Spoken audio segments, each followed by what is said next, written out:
નમસ્તે મિત્રો, હું શાલિન દીપંકર એસવી એડુ સ્પોર્ટ્સ દ્વારા સ્પોર્ટ્સ ઓથોરિટી ઓફ ગુજરાતના ઇન સ્કૂલ ડીએલએસએસ પ્રોગ્રામમાં ટીમ સપોર્ટ તરીકે અમદાવાદ ડિસ્ટ્રિક્ટમાં ફરજ ભજવું છું.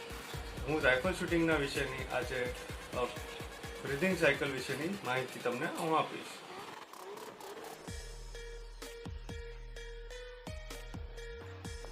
મિત્રો, જણાવવા માંગીશ કે રાઇફલ શૂટિંગના અંદર બ્રીથિંગની ખૂબ જ મહત્વની ભૂમિકા ભજવે છે.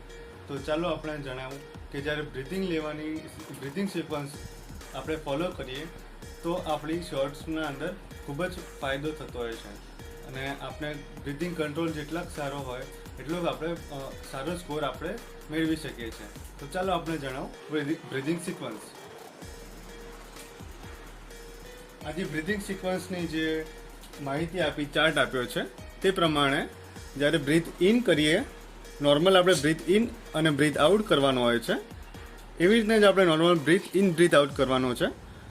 Breath in, breath out, breath in અને બ્રીથ આઉટ કરીને બ્રીથ સ્ટોપ કરવાનો છે.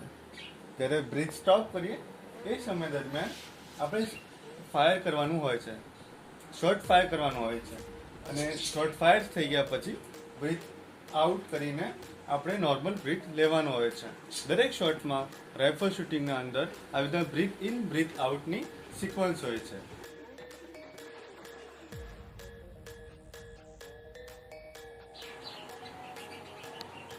મિત્રો, જણાવવા માંગીશ કે રાઇફલ શૂટિંગ વિશેની બ્રીથિંગ સિક્વન્સ કેવી રીતના ફોલો કરવી તેના વિશે માહિતી આપી છે. તે આપને આગલા ભવિષ્યમાં કારકિર્દી ઘડવામાં મદદરૂપ થશે.